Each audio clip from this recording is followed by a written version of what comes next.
Okay, so have I already started? Yes. My gosh, look, my like the built-in bookmark came off. I didn't do anything, okay? I just opened my book, and as I was slowly moving my bookmark to where I generally put it to the next chapter so I can read through, and then I'll stop at the next chapter, take my notes for you guys, and then come back. As I was doing that, my whole thing came off, and I was like, oh, so now it just looks like this. And I'm telling you now, with the cat, it is hard because he keeps trying to bite it and pull it, and I have to keep fighting with him. It is horrendous.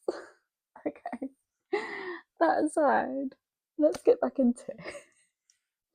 Um, I am so far loving what I've read. Okay, I don't have any issues. I have loved that she has now, from the first book, made all of that murder case into a podcast. Also, if you notice, I'm talking a bit quieter, it's because Darren is upstairs and he is asleep. He has early shifts this week, and I really don't want to wake him up, so I'm trying super hard. And I don't want to wait to give this update, so sorry, Darren, if you wake up. Um, where was I? Yeah, so I love that she made like the whole first book basically into a podcast, and she actually named the podcast "Good Girls Guide to Murder," which I thought was really fun. Like it was nice to see that, like that nod to the first book. I definitely did love that, and love that it was like Rav that came up with the idea. Like, she when he asked, she's like, "Oh, you're not gonna believe me. Like, you're gonna laugh," and then he's like, "No," and then she was like, "Ravi, I can't use that," but she did anyway. So there you go. Anyway, um, I'm also glad that we're kind of getting like trial updates on the situation with Max, because at the end of the first book, he he was he had set trial dates for like SA and stuff. So yeah, but it sounds like his lawyer is working super hard to be a douche and get him off. Mm-hmm. Don't think I'm gonna like that part, am I? But putting that aside, just to put as a side note before I carry on, okay, I actually watched the series on BBC. Me and Darren, I we knocked it out like Sunday. Did we watch it all Sunday? Yeah, watched it all on Sunday, and let me tell you, I loved it. I loved it. Like honestly, it didn't follow the book accurately. Like there was a lot of inconsistencies, but it was nice to see like in the beginning bit how it was different. It was nice to get a bit more like of Andy and Sal. Like we didn't really get that feel of them in the book like that, but it was nice to see them like that in the series, because obviously it would have like multiple viewpoints. It never sits to just one thing. So with that in mind, and obviously they can't follow accurately, there are always changes from books to series or movies, but it was really, really fun to watch. And they're also going to be making, I'm pretty sure, this one into the next series. So that's going to be so fun. I'm looking forward to it. That's why I'm really trying to knock these out. So, and I promised myself I was going to read the book first before watching the series. So I did that on the first one, and now I'm going to be definitely reading this one. So where was I? Mm-hmm. Oh yeah, but it does feel like that Max is going to get away with everything that he's done because his lawyer is an ass, so to say. Uh, I also feel like her best friend Kara. That's how I pronounce her name, Kara. Um, I used to know her Kara, but her name's spelled with a K, not a C, so I probably threw me off. Anyway, her best friend Kara has been through so much. Okay, so her mum passed long before book one. Then her sister kind of closed off on herself and stuff. Then everything that happened in book one, where her dad now gets sent to prison, and now she's living with her grandparents have moved in, and yeah, she's so much, and I really feel for her. Like she can't even sleep properly. Like Pip has to get on the phone, they have to watch like Stranger Things. I loved that they're just binge watching shows in order to help her sleep, just so that she'd feel comfortable sleeping. I loved that. um also, what else was there? I I appreciate now that they are now like involving Sal in a lot of their stuff in their town. Like it was always about Andy. That's the first thing they pointed out in the other book is like Andy's face is everywhere.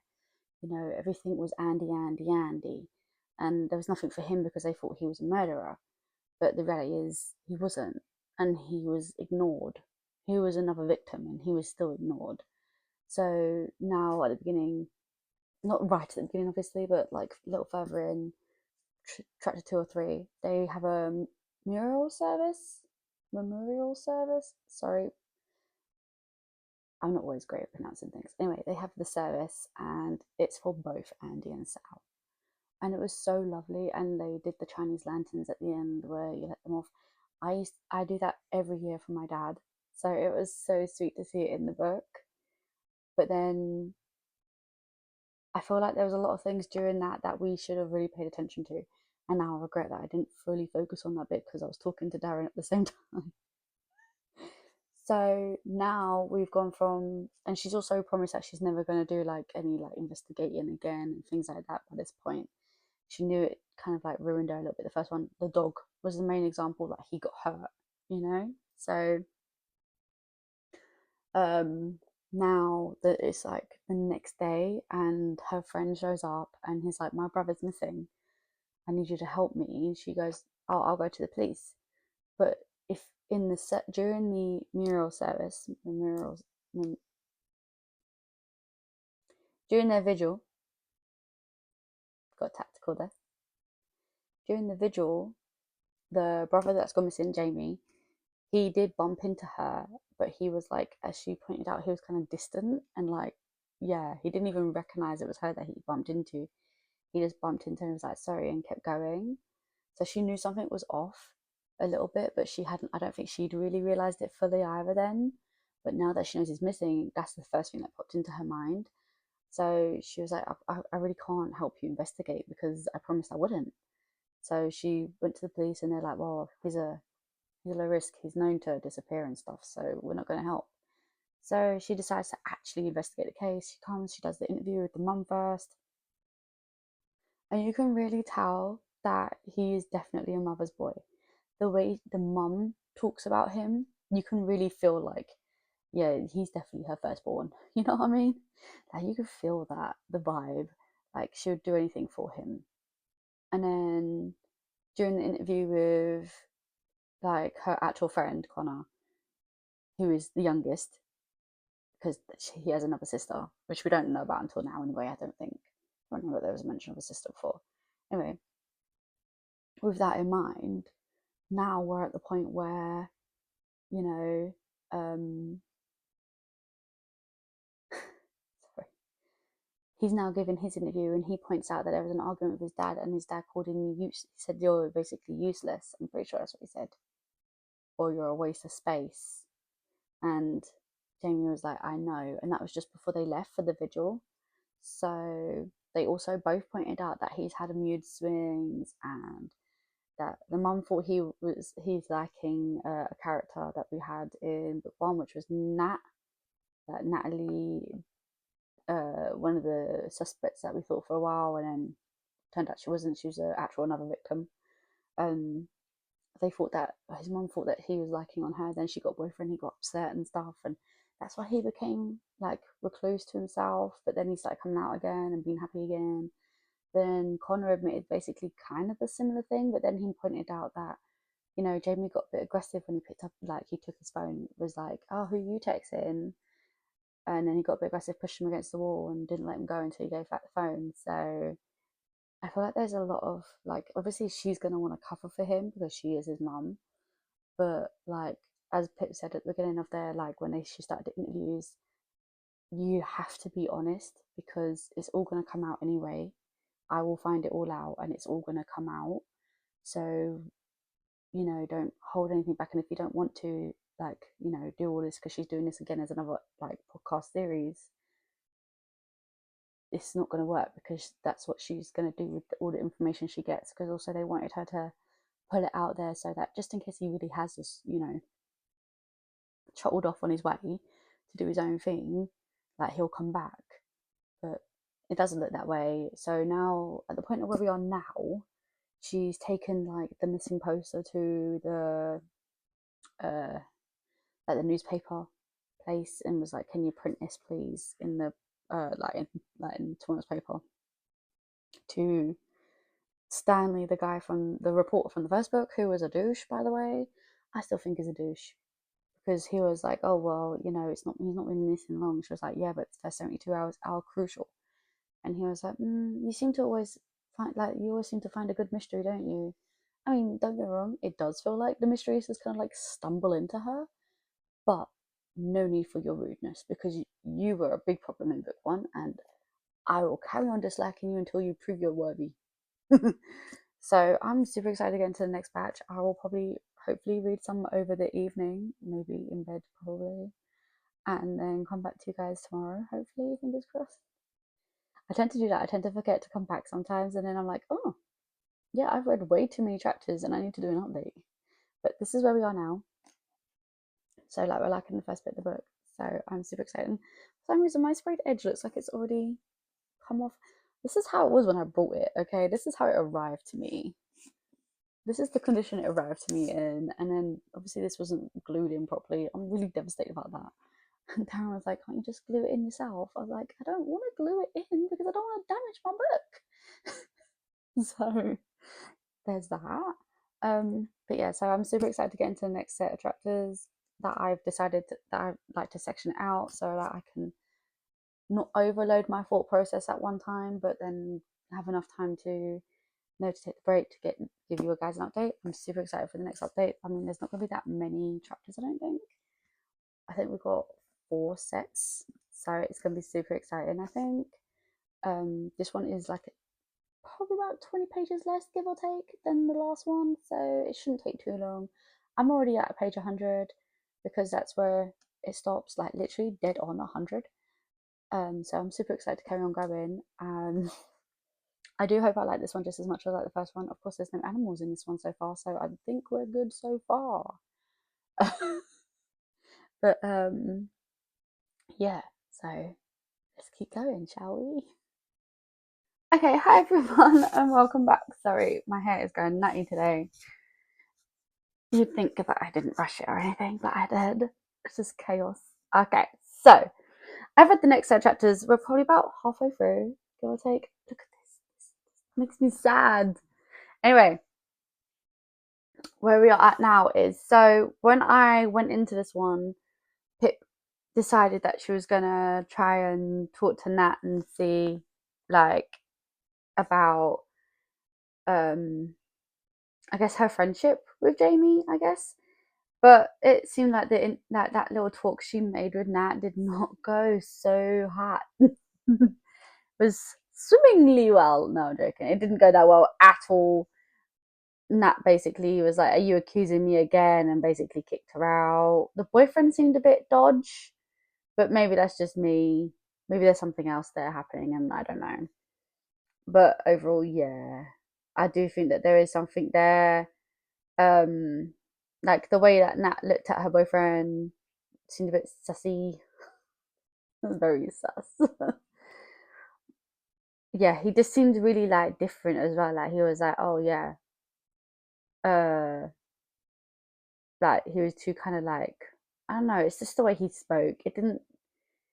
I didn't like it. It raised like warning signals for me. So yeah. Uh, Also, that she asked for pictures from the vigil. Sorry, I don't know where my cat is, but he's walking around on my window.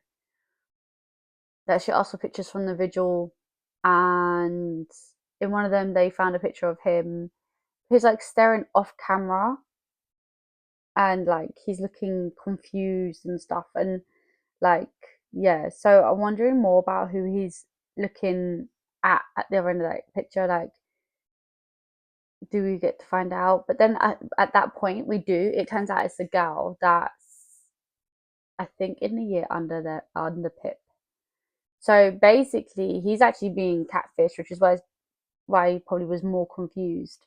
The girl looks exactly like the one he's been talking to because that person has been using his photo. Can't guarantee it's a woman, by the way, just because it's catfish. It could be a man catfishing a man. You never know these things. At this point, I don't know what that is actually, by the way. I just know that he was catfished by somebody that was using this other girl's pictures. And he followed this girl to the parties like that they had in the first one. And then when he approached her, she was like, I have no idea who you are. He'd realized that he'd been catfished and left, but he called someone while he was there. Probably the person that was catfishing him, and he was there was like word like there was what was mentions of him calling the police, or there was something about a kid as well. I remember them like the boy that said he saw him said that he said something about a child. I feel like that's going to be important. It's got to be important, surely. Um, but because obviously they had all the photos from the vigil still that they were going through, and then she also made a post asking for all photos from the party as well. So it's gonna be really tedious going through all of that and trying to get through them, because I hate to imagine how long it really would take someone to get through thousands, if not millions, of photos. Because it's not just photos. She wanted like Instagram stories if you made those, Snapchat stories, and that's got to be a lot because it's easier to do that as quickly. But yeah, I hate to imagine how tedious that was. And only just so she could see if she can kind of like create a more accurate timeline, which I think she did do really well. Idiot, sorry. You think I don't sleep? Oh wait, I don't. Just to make an accurate timeline, but I didn't like that. Like, well, I'm not sure on why Max was at the vigil. I get that he doesn't have to be like held in a cell or anything, because I know he's in trial and you can like have bail even when you're on a trial case. But technically, I get that Sal was his friend, but you're not a good guy in general. And do you really think that Sal's parents would want you there knowing that you're in court for, like, what you're in court for? No. In fact, if Sal was alive, he probably wouldn't want to be your friend anymore. So why would you go? But then I get that he wants to have his own like part to say like so bye and stuff, but like still, I just feel like there was definitely a moment for that, and that wasn't it. That was definitely not it. Um, I did actually at first wonder if it was him that Jamie had saw and was going over to, but the positions of the like where Max was to where Jamie saw that was didn't add up. So that theory went out pretty quick. um, Also, we got to the point now where she's now admitted to her mum and dad that she's investigating, and she was like, I didn't want to, but I have to. Police won't do anything, and they came to me. I got to do what I can to help. If I didn't do anything I can to help and something happens to him, I'm going to feel like crap. So I get that. And then she interviews her mum, which was definitely unexpected. And then her mum admits that he doesn't work for her anymore and hasn't for like 2 weeks or so, because she caught him stealing. And he said it's life or death. So now it gets to the point where what could be life or death for him? And I did point out that I noticed that obviously he mentioned about a child before, so could that be part of it? Like he needs money for this kid? A ransom, maybe? I don't know. Maybe he's trying to pay someone else's ransom? I don't know. Um, and then when Pip was going through some more photos, she noticed that in their house they had a knife block and one of the knives are missing. Are we now assuming that Jamie has taken the missing knife? Because that hasn't come up again, just to point out, but has he taken the yellow knife? So he was going to go deal with it his own way. What was he going to do? Stab someone? Jeez. Um, yeah, I think it sucks that he was catfished though. Someone took advantage of his vulnerability while he was like, I don't know, very upset about the whole Nat thing, because obviously Nat had a new guy in her life, and yeah, taking advantage of that sucks. So I feel pretty bad from there. Where were we? Also, I felt a bit off with the witnesses. Okay, so the people that work at the bookshop, all my notes. There's four of them, and like two of them said one thing, two of them said something else. I get that eyewitnesses account, especially at that time in the evening, in the dark, and if you've been drinking, your memory isn't going to be that great. I mean, I can't talk. I can't even remember what I had for dinner last night. You know what I mean? But you would think that there would be some consistencies, and it just seems like it was two against two. Two think he was wearing the burgundy top, another the other two think he's wearing a hoodie. So yeah, but there is a possibility that he actually did go home. He went home after the party because his dad hadn't even been back by then. So he could have gone home from the party, changed his top, and gone back out, grabbed a knife, and gone back out. Just to say, I mean, I know it's not a theory we're going with here, but I'm just saying that is a possibility. He could do that, just to say. um, but yeah, it felt like they were doing a lot of guesswork at that point. Like they were kind of gouging reactions. So yeah, I don't know. Um, and then and then kind of like how Pip decided to join Tinder, well, have Ravi join Tinder just so that she could find this Layla. Are we going Layla? Layla, person that was catfishing Jamie. And then she messaged her using Connor's other account, and she was like, "Hi Pip, you're getting closer." That is freaky as heck. So they knew. So the whoever's on the other end knows that she's looking and knows that she's investigating. Does feel a bit like book one with like how Becca was trying to like ward her off from some threatening those, but that wasn't threatening. That felt more like an invitation, like with a smiley face at the end. It wasn't like stay away. It was like you're getting there, like encouraging her. So yeah, I'm not sure what to think on that. Only because I mean, normal people. I'm not normal, so this definitely I would not fall in this category. But normal people would see that and be like, "Oh crap."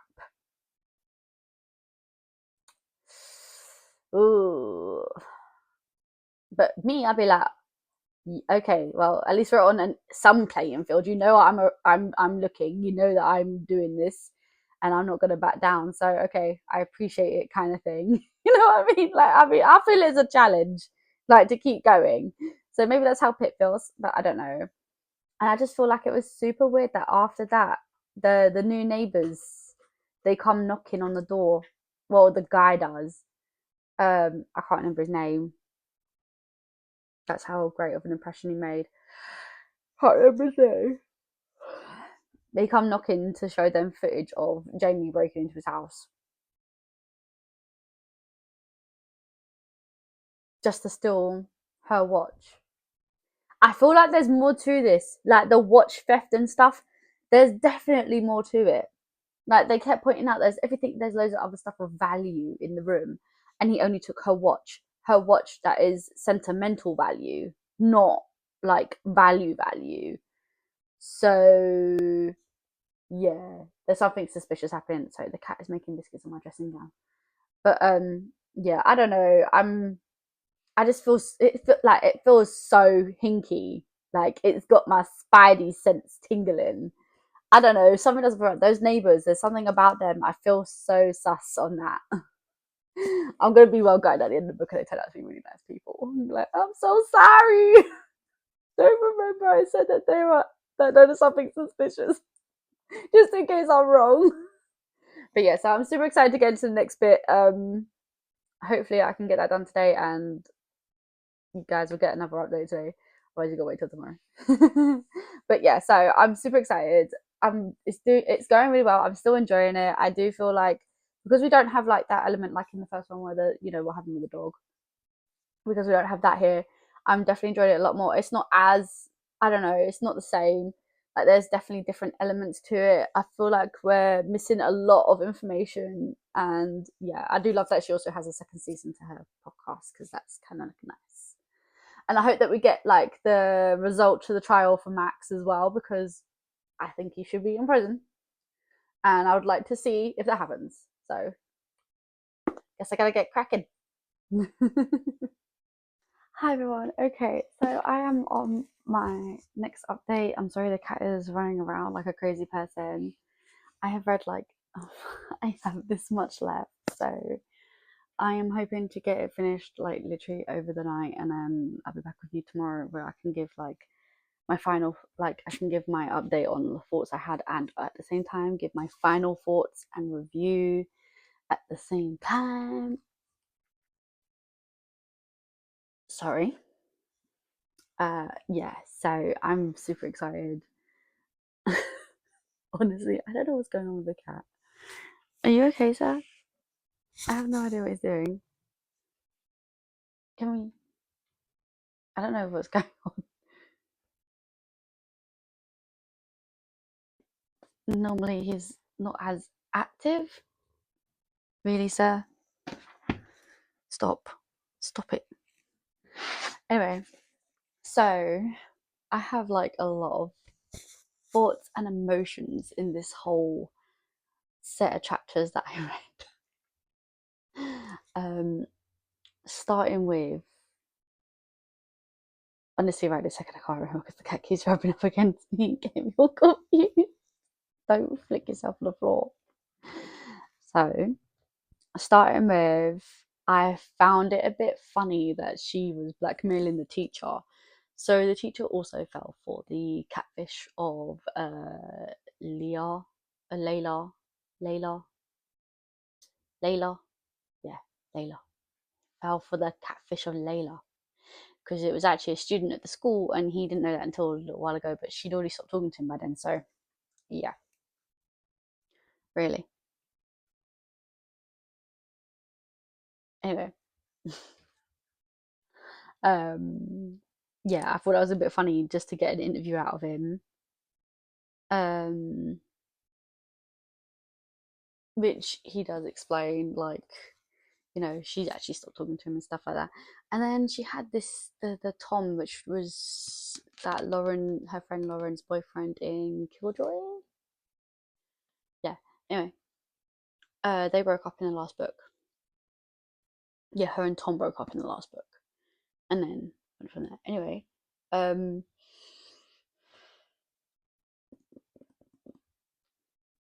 where I'm getting with that one is I don't feel like his eye account was very reliable. Like it did feel like she was like he was going by how she responded. So like when he said the name of the road, she responded straight away with, "Oh, where?" Because she knew of a house on the road. And then when he said, "Oh, a white door," she was like, "Wouldn't be the same house then." And he'd realised that she changed it, so he was like, "Blue, blue, blue." And she's like, "Oh, okay, yeah, cool, makes sense," kind of thing. So I felt like he changed his what he would have said for that. Um, so he said basically he's saying he saw Jamie go into Nat's house, but did he really? Did he really? Did you just go behind the sofa? Did he really? I don't know. Um, Also, I like that theory with where they found the note in the bin with the name on it, and the theory was that it's at the graveyard, but it's like on the left hand side of where the plot is, and like at 11 o'clock meet up. I liked that theory. That made a lot of sense. I don't know why no one thought of that, including myself, but I did like that theory. I liked it. I liked it a lot. And I love then that they went to the graveyard and did the walk. So, and then one of the other witnesses is, sorry, one of the other witnesses, the guy that works in the bookstore, one of the guys, is actually the grandson of the woman that's grave that was written down on the note. How crazy is that? Where were we? Also, because they bumped into that Stanley at the cemetery or graveyard, whatever you want to call it. I feel like maybe he's also kind of investigating this disappearance as well. Just like to like what's the word? To like I was thinking of a word for it. To redeem himself, maybe like if he can find Jamie, then maybe he wouldn't like feel so crappy about everything that he put about Sal when all that stuff happened. Maybe.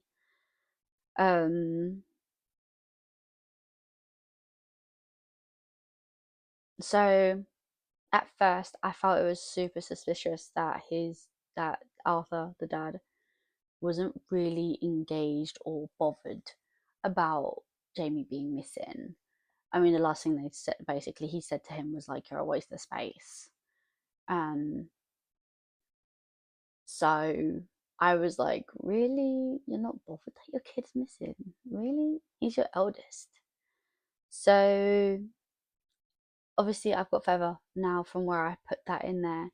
So where I am now is he admits that he's now worried about it. He didn't expect him to be gone this long. He thought he had just like not ran away, but like just gone for a couple of like for a little while to come back. And he spent the weekend looking for Jamie. And when he couldn't find him, he did start getting a bit worried. But then he didn't want to make things worse with like the mum and the brother, like with Connor as well. So he didn't want to say anything. But he was also getting worried, and he was like, "I don't want to be the last thing I said to him." Basically, was the argument. So that was kind of like heart wrenching right there. Um, I actually then started thinking like maybe he actually did see Jamie, but then if Jamie really didn't go to, because later on Pip ends up throwing coke all over all over Tom, and is like, "Don't lie to me, don't cross me." So if he really didn't go, because Nat said again that he hadn't been there, so if he really didn't go to Nat's house, he would have gone straight home, got the hoodie, the knife, and left. But then what if he did go to Nat's and he spoke to Luke? Because Luke said he's also missing £900, which is the amount that Jamie said that Arthur said that Jamie asked to borrow. So maybe, I don't know. Also, I thought it was super cute that Jamie's password to his computer was like his nickname for his mum. That was adorable. Um, just had to have that little cuteness in there, isn't it? Um, and I noticed that like when she was reading through the messages with that Layla, they were really seemed really funky, like hinky. I don't know. I'm not a message analysis, but they did feel a bit off. Um, and I'm wondering if maybe she's the reason why he was trying to borrow money, because it would be after he was talking to her, right? So I'm wondering if maybe she'd mentioned that she has like the illness, and that she's not gonna, unless she can get like some certain trial or whatever that she has to pay for, that to help her. And then that's when he's like, "Okay, well, I can help and I can get the money for you," because he said, "I'll do anything." And then she was like, "Oh, anything." So maybe that's what that was. I don't know. I'm still, theorizing as we go along. I don't even have that much left. So I do hope it's all wrapped up nicely in a little bow, because, oh my God. Um, Literally, like, this is before I even got down to like the last couple of pages. I was like, in the first couple of chapters, I was like, this feels so bizarre. Like, the whole storyline is bizarre. Okay, we also got that Daniel is also talking to the police officer, Daniel, which is Nat's brother, is also talking to this, or was talking to this Layla, whoever she is. But he has, from the first book, his wife did mention, like, she made a drop hint that he's cheated on her. So that doesn't actually surprise me as much as you think it does. Um, and then I was actually kind of chuffed that I was right, that Jamie went home, got changed, got the knife, kind of thing. I was so chuffed with that idea. I was like, "Oh, I came up with that all by myself." Yeah. But I just wonder why he was like at the farmhouse where the knife was found. I'm like, I don't know, like, could that be where she said to meet him? And then there was a struggle when he dropped the knife. I don't know, and because obviously when they got in the computer, they could see like the Fitbit stuff, and I don't know. I really don't know. Like, some of it doesn't. I feel like I get more questions in my head than I have answers. Um, but then could he have been going there when he was sneaking out? Like, he could have gone to the farmhouse when he was sneaking out, and even when he was like pretending to be at work, he could have been going there. So I don't know. I don't know. Sorry, what was I? Yeah, he could have been going there on that time when he was like saying he was working and he wasn't. Sorry, the dog was misbehaving for some reason. I don't know what that was all about. Um, yeah, so yeah, a bit worrying, I guess. I do feel like maybe the boyfriend has something to do with something. Like Nat's boyfriend has something to do with this. Maybe he did like lend out the money and now he's like annoyed. And yeah, I don't know. I really don't know. Um, I'm not gonna lie. When it announced that they found the body, my heart dropped. I was like, oh no, no, no, no, no, no, no. I'm so glad it wasn't. So glad it wasn't Jamie. I was like, oh man, oh no. At least if you don't find a body, I mean, it's not like it was with like um Andy. It's not quite the same, is it? Because they already assumed she was dead.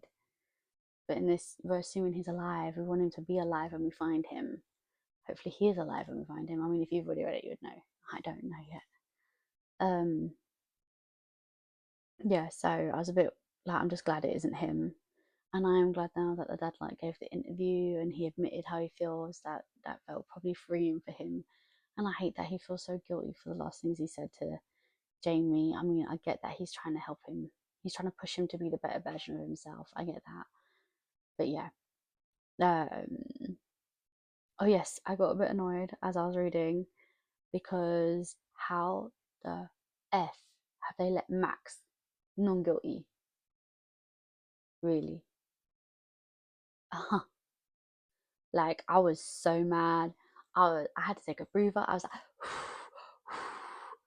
like, like kind of situation. Because I did notice that obviously Pip went back to talk to Nat to see what was going on, like to try and get some answers. And it's the fact that how Nat broke down after she'd found like realized that his verdict was non-guilty. Like, I'm glad that Nat didn't push Pip away. Like they definitely, yeah. I'm glad she didn't. Um, yeah. So that's also like, I think my last real main thought and point was like this anonymous source that went to someone else and was like, yeah, it's all fake. He's not really missing. She's promised to do a big payout, like when she gets her sponsors. No, she hasn't. She hasn't promised that, and it is legit. So screw you. But yeah, so I'm excited to get into the next set. I don't know what they'll be, obviously, but let's find out, I guess. Hi everyone! So I've now officially finished. Sorry, it's so close. And that was all about, I don't know. I've now officially finished Good Girl, Bad Blood. Okay, wow. This was a ride and a half for me. I honestly, so much in my head that, yeah. So we're going to start off with where we left off last time. So, um,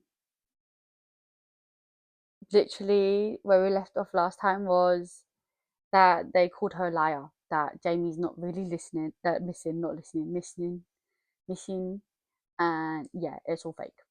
That's where we left off last time. For you, it was like literally seconds ago. For me, it was like a whole 8 hours or more, maybe 12 hours. So, you know, yeah. So where we're at now is that Anne and Lauren were like, well, it is kind of convenient, isn't it? What?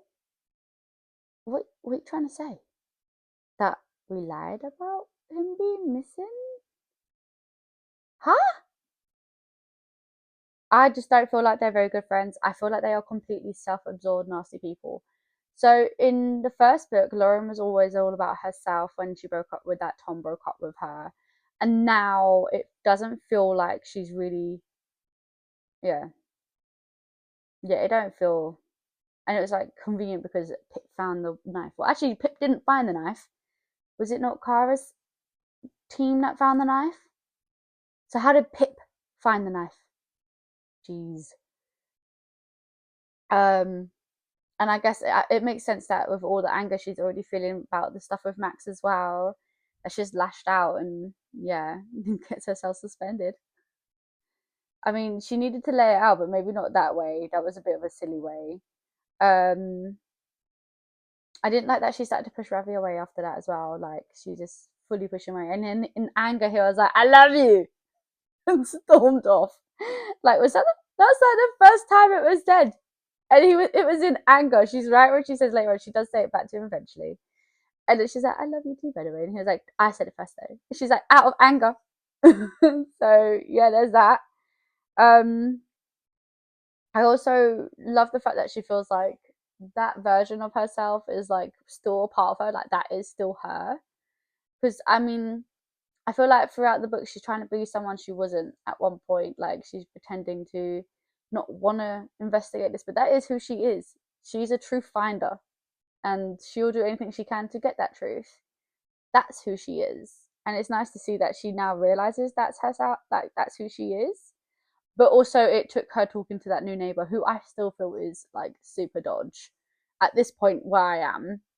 Well, I finished, so I know what really happens. But I mean, like at the point of where I'm in the book, at this point of where I'm making the note, is like I still feel he's super dodgy.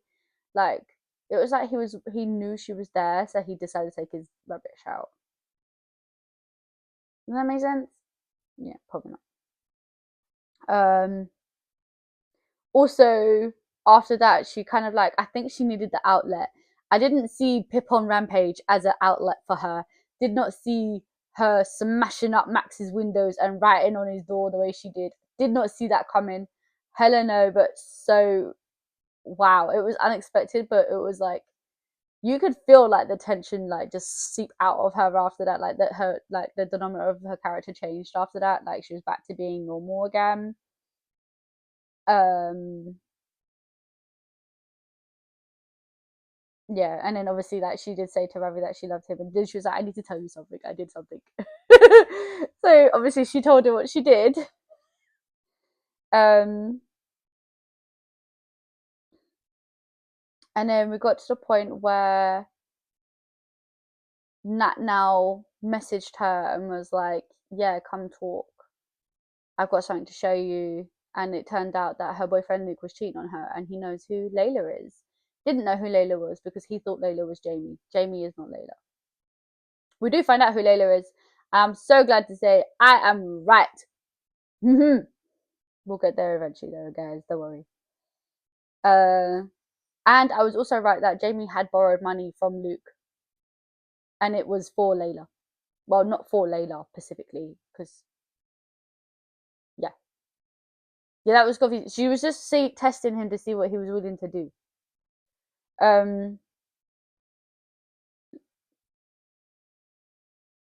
Yeah, because then I was like, but then in my thoughts it was, but how could it be Jamie when Jamie was also being catfished by her? Unless she told Luke and Jamie to meet in the same place to see what would happen. That is kind of what happened. So she. It actually turned out that it was the neighbors. That I was right all that time. That it was the neighbors, Charlie and Flora.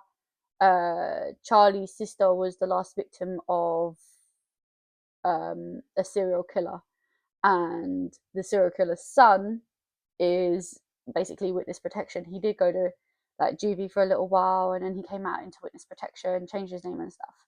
So then Layla was trying to find him, the boy, the guy that is in witness protection. That's why she was going for a Pacific age range and Pacific like hair color and stuff. I think it was like a very specific type of person she was looking for. And it was that person because turned out his sister was the last victim, and he wanted to get payback. Now, the actual person they were looking for is actually Stanley.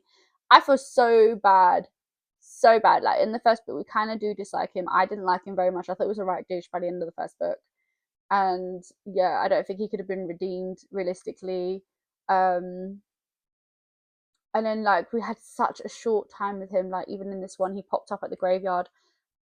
It kind of turns out when he admitted why he was there, I was kind of right. He was also trying to find out who Layla was, but he was investigating it for Jamie. He had Jamie the whole time. So basically, Jamie also met with him as well after he met with Luke in when they had their altercation. And then he had another one, and then he had to say Child Brunswick, and if he responded, like if he reacted, that was the person you needed to like eliminate, basically. Anyway, Stanley had knocked the knife out of his hand, and they had a kabuffle tuffle, and he ended up knocking Jamie out and then bringing him back to his house, and he locked him in his bathroom. That's where he's been, inside the guy's bathroom. And he didn't know if he was going to use it to like find out who he is or actually hurt him again. So he kept him in there for a while. Then they agreed that they were going to investigate, like find out who Layla really is. Although he still thought Layla was Jamie for a while until Pip also got a message from Layla that couldn't be because he smashed Jamie's phone. And then, you know, basically the whole rough idea was that Layla, Pip had also messaged Stanley as Layla saying meet up. That's how she found out who he really was, because it didn't take her that long after a while. So he's been in witness protection. His real name was Jack. And then like that Charlie was like, yeah, you're the reason why I've been out to get you this whole time. And then he shoots Stanley. Although Stanley did try to protect Pip because she kept getting in the way, and he pushed her out the way. He was like, no, don't get in the way, stay back. He didn't want to be the same as his dad. And to be fair with you, obviously we don't get like the whole like that whole part of the case. Like you don't know what really happened all that time. I get a lot of people are angry, which is why they want to hurt him. But I mean, there's got to be more to it than what they know, and you can't make snap judgments on things you don't know, and we don't know because we don't get to see that whole thing. We only get to see things like, yeah, the dad used the son to get victims and stuff. Like, okay, but sometimes there's more to this story. We're only seeing like because it's from like 20 years prior, so we don't know the real story of everything that happened and stuff. And I mean, and Stanley felt so crappy anyway. He was like, he didn't want to be like his dad. He wanted to be a better person and do good things with his life, and that he loved being Stanley because Stanley, out of all the people he's been, has been the best. He was like, I'm sorry for what I wrote about like Sal. It just made me think of my dad, and yeah, I took it out on him and I shouldn't have, kind of thing. And then yeah, he ends up getting shot, and then she drags him out of a burning building, and he's already gone. I was like, oh my god, that is so heartfelt. Like I was like, oh my god, I want to cry for Pip. And I feel like she went into like a real, it's not just shock she went into, but like she kind of went in on herself a little, like keeping herself to herself a little bit. Like even at the end when they had the barbecue of the surprise I'm not dead barbecue by Jamie, um she still didn't really interact with anybody. She kept to herself a little bit. She did talk to Jamie about like maybe we should live our life because that's what he wanted, and Jamie was like, yeah, that's what we should do starting right now. And she agreed to it, but she's still going to have the trauma of like the gun being shot. Like even at the end she was like, she could still hear it in her head, like when she hugged Rav after she hugged, well yeah, she hugged Ravi, and she was like she could still hear the gun, even though it was his heartbeat, she could still hear the gun. So the trauma of that will always be with her. But then at the end, she I do hope, by the way, that Jamie told Nat how he really feels about her. That would have been so good if we got to see that. We didn't, but I mean, I think she feels the same anyway, the way she acted. Um, yeah, right at the end, she's trying to find like the Greens. So is that how it's going to go into the next book? Like she's trying to still find them. Have they been found? I don't know. So I don't think she's going to let that go until she knows that they're in prison, because she's already not feeling the justice system because it let Max go. So because of that, she's already feeling that the justice system is going to fail. So is she going to take it into her own hands? And he did, and like Charlie said to her that they're the same. Her and him, they're the same. And she was like, I don't know if I don't agree with that or not. Like, in some respect, we are. She would do anything to find the truth, and that's basically what he did. So maybe she wants to find him to seek out justice that wasn't going to be sought. I don't know. Hopefully that kind of gets covered in the next book. I gave this a 4.75 star. I really enjoyed it. Okay, I'm not a thriller, mystery, crime type reader normally, and I've been really eating these up. I didn't want it to end. I can't even lie. I was like, oh my gosh, I'm right near the end. And then I realized that there's still one more book in this series. So then I was like, oh, yeah, one more book. Although if it was probably in the past tense, it would have been second book, third book, and then the then Killjoy would have been out. So I'm super glad though that I read this, like in the order I've read it in now. It gave good like footing for a lot of things. I'm really nervous on what happens in the next one. Like, I feel like so much has happened already. Like, now her and Ravi are officially like in a relationship. So that was cute, like super cute. And like they don't even like have to do loads of stuff to make it look like that either. It's like little things, that when he tucks his foot under her leg, doesn't even need to be like crazy stuff that they're doing. It's just the cute little things. They're so adorable together. I do hope that they get to stay together in the next book too, because it was super cute to read it. And I love that she starts using his nicknames for her on him, and it's like, that's my nickname, you can't use it. No, get your own.